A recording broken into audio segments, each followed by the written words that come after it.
Hai Sobat Molotov TV, kali ini kita akan membahas uang koin atau uang logam yang harganya langitan. Selain uang logam yang dipergunakan sebagai alat pembayaran, pemerintah Indonesia juga mengeluarkan beberapa jenis uang logam peringatan. Uang logam peringatan ini terbuat dari emas dan perak, serta dicetak dengan jumlah yang sangat terbatas, sehingga mempunyai nilai jual yang tinggi. Seri peringatan 25 tahun kemerdekaan Indonesia tahun 1970.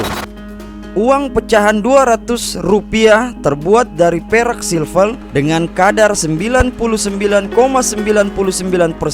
seberat 8 gram, bergambar burung cendrawasih dan dicetak sebanyak 5.100 keping. Harga kisarannya 400 sampai 500 ribu per keping. Uang pecahan 250 rupiah terbuat dari perak 99,99% dengan berat 10 gram dan bergambar burung manjusri dari Candi Tumpang di Malang, dicetak sebanyak 5.000 keping. Harga jual sekitar 5.000 per kepingnya.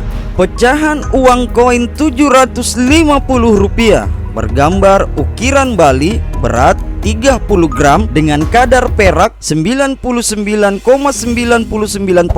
dicetak sebanyak 4.950 keping. Harga per keping sekitar 600 sampai 700 ribu rupiah.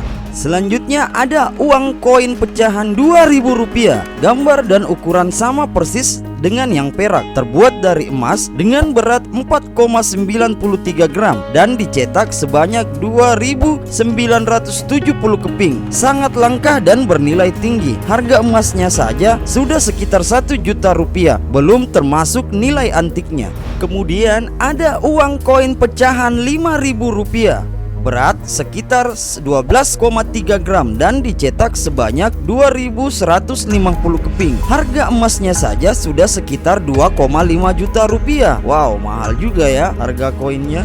Selanjutnya ada uang koin pecahan 10.000 rupiah, dicetak sebanyak 140 keping dengan berat sekitar 24,6 gram. Harganya sudah melebihi 5 juta rupiah per keping. Kemudian ada uang koin pecahan 10.000 rupiah bergambar pramuka sedang menanam pohon, terbuat dari 92% perak seberat 28,28 gram, dicetak sebanyak 25.000 keping.